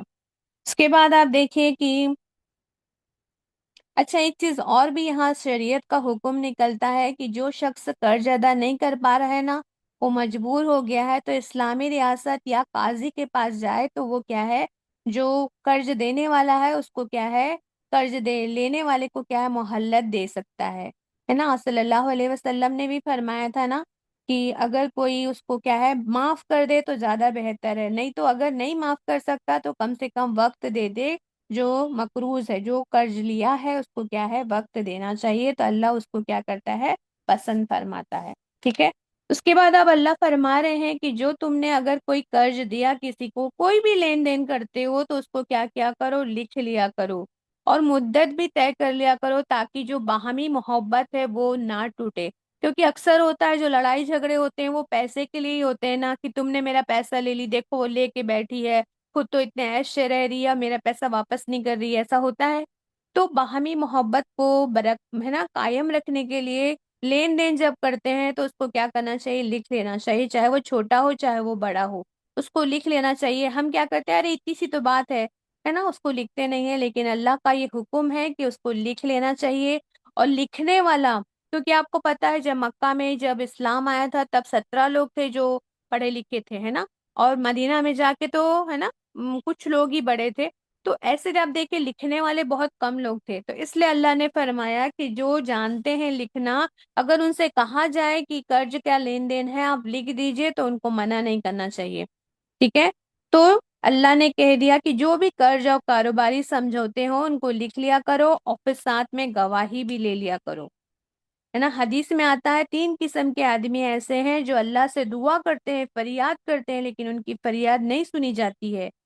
کون لوگ ہیں بھائی جس کی فریاد دعائیں نہیں سنی جاتی ہے؟ تو وہ 3 لوگ ہیں۔ وہ شخص جس کی بیوی بد اخلاق اور بدچلن ہو اور وہ اس کو طلاق نہ دے۔ دوسرا وہ شخص جو یتیم کے بالغ ہونے سے پہلے اس کا مال اس کے حوالے کر دے۔ اور تیسرا وہ شخص جو کسی کو اپنا مال قرض کے طور پر دے اور کسی کو اس پر گواہ نہ بنائے۔ سمجھ میں آ گیا ہے نا۔ اس کے بعد اللہ نے فرمایا کہ گواہ کس کو بنانا ہے، جو لکھنے والا ہے وہ انصاف کے ساتھ لکھے، کہیں قرض دینے والے کی طرف سے اس کی حمایت میں کچھ ایسی بات نہ لکھ دے کہ اس کی حمایت ہو جائے، کہیں ایسا نہ کرے کہ قرض لینے والے کی حمایت میں کچھ اور ہی لکھوا دے۔ تو دونوں کے ساتھ کیا ہے، انصاف کے ساتھ لکھنے والے کو پیش آنا ہے۔ پھر گواہ میں 2 مردوں کو لینا ہے، یا پھر 2 مرد نہ ہو تو 1 مرد اور 2 عورتیں۔ اس کے بارے میں ہم نے ڈیٹیل میں ایک سیشن ہوا تھا، اس میں ہم نے بہت ڈیٹیل میں پڑھا ہے، اگر آپ چاہیں تو اس کو آپ لے سکتے ہیں نا، ٹھیک ہے، اس سے ریفر کر سکتے ہیں۔ تو 1 مرد اور 2 عورتیں، کیوں 2 عورتیں بھائی؟ کیونکہ عورتوں کے کیا ہوتے ہیں، جسمانی جو ہے فزیکل جو چیزیں ہوتی ہیں، تو اس ٹائم پہ جب ان کو مینسس وغیرہ آتا ہے یا ڈیلیوری ہوتی ہے یا ان کے ہارمونل امبیلنس ہوتا ہے، تب کیا ہوتا ہے ان کو تھوڑا سا پرابلم ہوتا ہے، جسمانی مطلب دماغی تھوڑا سا سکون نہیں ہوتا ہے، بچوں کی پرورش کا ٹینشن ہوتا ہے، اور پھر ویسے بھی آپ دیکھیں اکنامکلی جو ڈیپینڈنسی ہے، اکنامک جو بھی ذمہ داری ہے اللہ سبحانہ وتعالیٰ نے مردوں کو دیا ہے۔ تو چونکہ یہ لین دین کا معاملہ کس کے لیے ہے، یہ کاروباری ہے، پیسے کا لین دین ہے، تو عورتوں کو اس میں انوالو نہیں کیا جاتا اللہ سبحانہ وتعالیٰ نے، کیونکہ ساری ذمہ داری تو مردوں کو دی اکنامک، اس لیے اللہ نے کہا ہے کہ یہ عورتوں کا کام نہیں ہے، مردوں کا کام ہے۔ لیکن پھر بھی اگر تم کو اگر 2 مرد نہیں ملتے ہیں گواہی کے لیے تو 1 مرد تو رہے ہی، کیونکہ وہی ایکسپرٹ ہے نا اکنامک معاملے میں، 1 مرد تو رہے گا، لیکن 2 عورتیں بھی رہ سکتی ہیں۔ کیوں رہیں گی 2 عورتیں بھائی؟ کیونکہ ہو سکتا ہے کہ وہ اس کو جسمانی کوئی پرابلم ہو، ہارمونس پرابلم ہو، تو دوسری کیا ہے اس کو یاد دلا دے، لیکن گواہی کیا ہوگی، ایک ہی عورت دے گی، لیکن اس کا ساتھ دینے کے لیے کیا ہوگی، دوسری ہوگی۔ جیسے ہم کہیں جاتے ہیں عدالت وغیرہ میں، اگر ہم کو کوئی پیش کر دیا تو ہم کیا بولیں گے، ارے میری بہن تو بھی میرے ساتھ چل، میرے کو تو اکیلے جانے میں شرم آتا ہے۔ تو اس ٹائپ سے اللہ نے کیا کیا، 2 عورتوں کو ہے نا وہاں پہ گواہی کے لیے 1 مرد کے ساتھ رکھا ہے، ٹھیک ہے۔ تو اور پھر گواہ جو ہوتا ہے دستاویز لکھنے میں تم سستی نہ کرو، ہے نا، تو یہ بھی فرما دیا اللہ۔ اور روزمرہ کی جو چیزیں ہوتی ہے، جیسے کہ ہم کوئی ہے نا جیسے کوئی چیز دے رہے ہیں، کوئی بول رہا ہے کہ میرے یہاں توا نہیں ہے، میرے یہاں بیلن نہیں ہے، تو اس کو نہیں بھی لکھو تو پرابلم نہیں ہے نا، اس کو ہے نا وہ چلتا ہے۔ لیکن اللہ نے پھر آگے فرمایا کہ اگر تم سفر میں ہوگے تو پھر کیا کرو گے بھائی؟ سفر میں کیا ہوتا ہے، کئی بار پیسے اتنے نہیں ہوتے ہیں کہ آپ کو لین دین کا معاملہ کرنا ہے، تو تب تم کیا کرو، گروی کا معاملہ بھی کر سکتے ہیں۔ ہم کو مطلب وہ ہوتا ہے نا، ہم کنفیوژن میں رہتے ہیں کہ ارے کیا پتہ نہیں یہ گروی رکھنے والا ہمارا معاملہ صحیح ہے کہ نہیں، تو اللہ نے یہاں فرما دیا کہ گروی رکھ سکتے ہیں۔ اگر کسی کو بہت سفر میں کوئی ضرورت پیش آ گئی ہے تو وہ کیا کر سکتے ہیں، گروی رکھ سکتے ہیں، ہے نا، رہن کا معاملہ کیا جا سکتا ہے۔ لیکن کیا ہے، ریحن کے معاملے میں بھی بہت ساری شریعت کی چیزیں ہوتی ہیں، ہے نا. اگر کوئی مکان میں رہتا ہے، اگر مکان گروی رکھتا ہے، تو اگر قرض دینے والا مکان میں خود رہتا ہے تو اس کا کرایہ کھاتا ہے، تو اصل میں وہ سود کھاتا ہے نا. اگر کوئی جانور گروی میں رکھا ہے تو اس کا دودھ استعمال کیا جا سکتا ہے، اس کی سواری کی جا سکتی ہے، کیونکہ وہ اس کو کیا کر رہا ہے، چارہ دے رہا ہے. تو ریحن کے معاملے میں بھی رکھ سکتے ہیں، لیکن اس میں کچھ شریعت ہے، اس کو بھی دھیان میں رکھنا ہے. بعد میں اللہ نے فرما دیا کہ گواہی دینے سے بچنا یا گواہی میں صحیح بات بتانے سے بچنا دونوں ہی گواہی چھپانے کے برابر ہے. ٹھیک ہے، سمجھ میں آ گئی ساری بات. اس کے بعد جو آخر اللہ نے فرما دیا کہ آسمانوں اور زمین میں جو کچھ ہے سب اللہ کا ہے.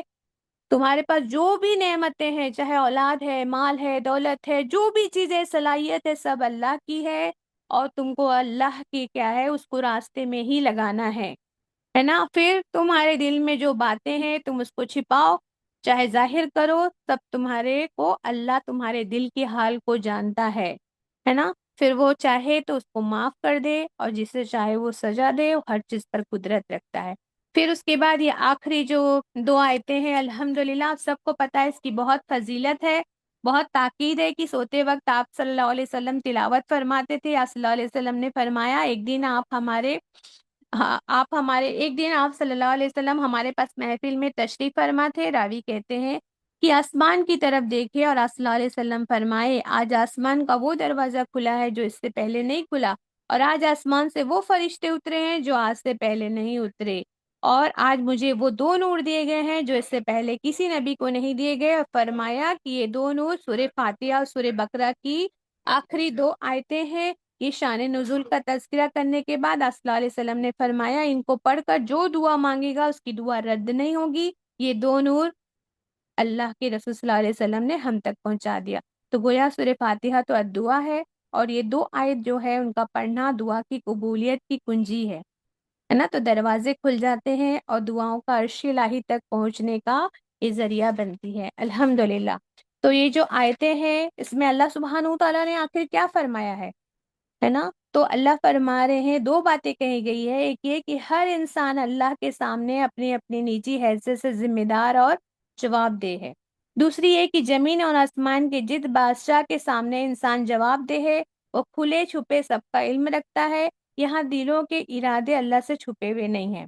اور جو تمام اور سارے اختیاروں کا مالک ہے اللہ سبحانہ و تعالیٰ، وہ سزا دینے اور معاف کرنے کے سارے اختیارات رکھتا ہے. اور اس آیت میں تفصیل کے ساتھ اللہ نے کیا کیا، اسلام کے عقیدے کو بیان کیا ہے. لاسٹ 2 آیت میں کیا فرمایا ہے، کیا خلاصہ ہے اسلام کے عقیدے کا، یہ سمجھنا بہت ضروری ہے. پہلی بات یہ کہ اللہ کو، اس کے فرشتوں کو، اس کی کتابوں کو ماننا، اس کے تمام رسولوں کو تسلیم کرنا بغیر ان کے بیچ میں فرق کے، اور اس بات کو ماننا کہ آخر کر ہمیں قیامت کے دن اس کے سامنے حاضر ہو کر جواب دہی کرنی ہے. یہ 5 باتیں اسلام کی بیسک چیزیں، عقیدے ہیں. ان کو قبول کرنے کے بعد ایک مسلمان کے لیے طرز عمل یہ ہے کہ اللہ کی طرف سے جو بھی حکم پہنچے اسے دل اور جان سے قبول کرے، اس کی فرما برداری کرے، اپنے اچھے کاموں پر گھمنڈ بھی نہ کرے کہ میں بہت دیندار ہوں، میں تو قرآن کی تلاوت کرتی ہوں، میں تفسیر کرتی ہوں، میں دورے قرآن کرتی ہوں. تو فرما برداری کرنا، اپنے اچھے کاموں پر گھمنڈ نہیں کرنا، بلکہ معافی مانگنا ہے اور درگزر کی درخواست کرتے رہنا ہے. اللہ کے یہاں انسان کی ذمہ داری اس کی طاقت کے لحاظ سے ہے. ان آیتوں میں اللہ نے فرما دیا ہے انسان کی ذمہ داری جواب دہی اس کی طاقت کے لحاظ سے ہے. ایسا ہرگز نہیں ہوگا کہ بندہ ایک کام کرنے کی طاقت نہیں رکھتا ہے اور اللہ اس سے پوچھے کہ فلاں کام تو نے کیوں نہیں کیا. کیا ایک چیز سے بچنا حقیقت میں اس کی طاقت سے باہر تھا، اور اللہ اس پر پکڑے کہ تو نے اس سے پرہیز کیوں نہیں کیا. لیکن یہ بات یاد رہے کہ اپنی طاقت کا فیصلہ جو ہے کرنے والا انسان خود نہیں ہے، اس کا فیصلہ اللہ ہی کر سکتا ہے کہ ایک شخص حقیقت میں کس چیز کی طاقت رکھتا تھا اور کس چیز کی نہیں رکھتا تھا. کیونکہ اگر انسان طاقت رکھتا تھا پھر بھی بولتا ارے بہن میں تو یہ نہیں کر سکتی ہوں، میرے سے یہ نہیں ہوگا، لیکن اللہ کو بہتر پتا ہے کہ وہ یہ کر سکتی تھی، ہے نا. اس کا بدلہ دیے جانے کا پھر اللہ نے فرمایا بدلہ دیے جانے کے بارے میں خدا کا جو قانون مقرر ہے اس کا دوسرا بنیادی نیم ہے کہ ہر آدمی، ہر انسان انعام اسی خدمت پر پائے گا جو اس نے خود انجام دیا ہوگا. کوئی دوسرا کوئی خدمت کیا، کوئی نیکی کیا تو اس کو نہیں مل جائے گا اس کا فائدہ، جو کیا ہے اسی کو ملے گا۔ یہ ممکن نہیں ہے کہ ایک آدمی کی خدمتوں پر دوسرا آدمی انعام پائے، ہے نا؟ اسی طرح ہر آدمی اسی قصور میں، اسی گناہ میں پکڑا جائے گا جو اس نے خود کیا ہوگا۔ یہ نہیں ہو سکتا کہ ایک کے قصور میں دوسرا پکڑا جائے۔ ہاں، یہ ممکن ہے ضرور کہ ایک آدمی نے کسی نیک کام کی فاؤنڈیشن رکھی اور دنیا میں ہزاروں سال تک اس کام کا اثر باقی رہے، یہ سب اس کے کارناموں میں اس کا حصہ ضرور جائے گا۔ اور اگر کسی نے دوسرے کوئی ایسی برائی کی بنیاد رکھ دی جو صدیوں تک دنیا میں قیامت تک جاری رہے گا، تو اس ظالم کے حساب میں کچھ نہ کچھ حصہ اس کا حصہ جاتا رہے گا۔ لیکن یہ اچھا یا برا جو کچھ بھی پھل ہوگا، اسی کی کوشش، اسی کی کمائی کا نتیجہ ہوگا۔ بہرحال یہ ممکن نہیں ہے کہ جس بھلائی یا جس برائی میں آدمی کی نیت یا کوشش اور کام کا کوئی حصہ نہ ہو، اس کی سزا یا کوئی اچھا پھل مل جائے۔ کام کا بدلہ ملنے کا اصول ایسا نہیں ہے کہ کرے کوئی اور بھرے کوئی، ایسا اللہ کا قانون نہیں ہے۔ جو کرے گا اس کو اس کا پھل ملے گا۔ تو ان لوگوں میں سے جو ہم سے پہلے گزر چکے ہیں، تیری راہ میں جو آزمائشیں پیش آئی، زبردست پہلے کے لوگوں کو جو آزمائشیں آئی، بنی اسرائیل کے گناہ کا طریقہ میں نے آپ کو بتائی۔ انہوں نے اپنے لوگوں کو ہی قتل کیا تھا جنہوں نے کیا ہے، بچڑے کی پوجا کی تھی، ہے نا؟ تو ان کا توبہ کتنا مشکل، ہمارا توبہ کتنا آسان ہے کہ ہم توبہ کی اللہ قبول کر لیتا ہے۔ تو ان کو جو مشکلیں آئیں، جو پریشانیاں آئیں، اللہ ہمیں ان سے بچا لینا، ان کے جیسی مشکلات میں ہم کو نہیں ڈالنا، یہ دعائیں کر رہے ہیں ہم روز، ہے نا؟ خدا کی سنت یہی رہی ہے کہ جس نے بھی حق اور سچائی کی پیروی کا ارادہ کیا، اسے سخت آزمائشوں فتنوں سے دوچار ہونا پڑا۔ اب جب آزمائشیں آئیں گی تو ایمان والوں کا کام یہی ہے کہ پورے جماؤ اور مضبوطی سے اس کا مقابلہ کرے، ہے نا؟ بہرحال اللہ سے دعا یہی کرنی چاہیے کہ وہ کیا ہے، ہمارے لیے ان کاموں کو کیا کر دے، ان آزمائشوں کو آسان کر دے، یعنی مشکلوں کا اتنا ہی بوجھ ہم پر ڈالے جس کو ہم برداشت کر سکیں، ہے نا؟ آزمائشیں بس اتنی ہی بھیج اللہ سبحانہ و تعالیٰ جن میں ہم پورے اتر جائیں۔ ایسا نہ ہو کہ ہماری برداشت کی طاقت سے بڑھ کر سختیاں ہم پر آئے اور ہمارے قدم حق کے راستے سے ڈگمگا جائے۔ اس دعا کی پوری روح کو سمجھنے کے لیے یہ بات یاد رکھنی چاہیے کہ یہ آیتیں ہجرت سے قریب 1 سال پہلے معراج کے موقع پر اتری تھی، جبکہ مکہ کے کفر و اسلام کی کشمکش آخری حد کو پہنچ چکی تھی نا۔ ان حالات میں آپ دیکھتے ہیں آپ صلی اللہ علیہ وسلم کن حالات سے گزرے تھے اس ٹائم پہ۔ ان حالات میں مسلمانوں کو نصیحت کی گئی کہ اپنے مالک سے اس طرح دعا مانگا کرو۔ ظاہر ہے کہ دینے والا خود ہی جب مانگنے کا طریقہ بتا دے تو ملنے کا یقین اپنے آپ پیدا ہو جاتا ہے نا۔ اس لیے دعا اس وقت مسلمانوں کے لیے غیر معمولی طور پر دل کی تسلی کی وجہ بن گئی تھی، جب مشرکین مکہ کیا ہے، بہت زیادہ تکلیفیں دے رہے تھے صحابہ کرام کو۔ تو یہ دعا اللہ سبحانہ تعالیٰ نے محمد صلی اللہ علیہ وسلم اور ان کے ساتھیوں کے لیے تسلی کے طور پر دعا اتار دی، تاکہ تم دعا کرو، اللہ تمہاری مشکلوں کو آسان کرے گا۔ اور آپ دیکھتے ہیں کہ کتنے جلد مدینہ میں جا کر وہ لوگ کتنے سرخرو ہوئے تھے، الحمدللہ پوری دنیا میں اسلام پھیل گیا تھا، الحمدللہ۔ آمین یا رب العالمین۔ جو بھی دعائیں اللہ سبحانہ تعالیٰ نے ہم کو سکھا دی ہے، اللہ سبحانہ تعالیٰ ہم سب کے حق میں یہ دعاؤں کو قبول فرما لے، ہم پر اتنے جب بوجھ نہ ڈالے جتنی ہم برداشت نہ کر سکے، صرف اللہ پاک ہمیں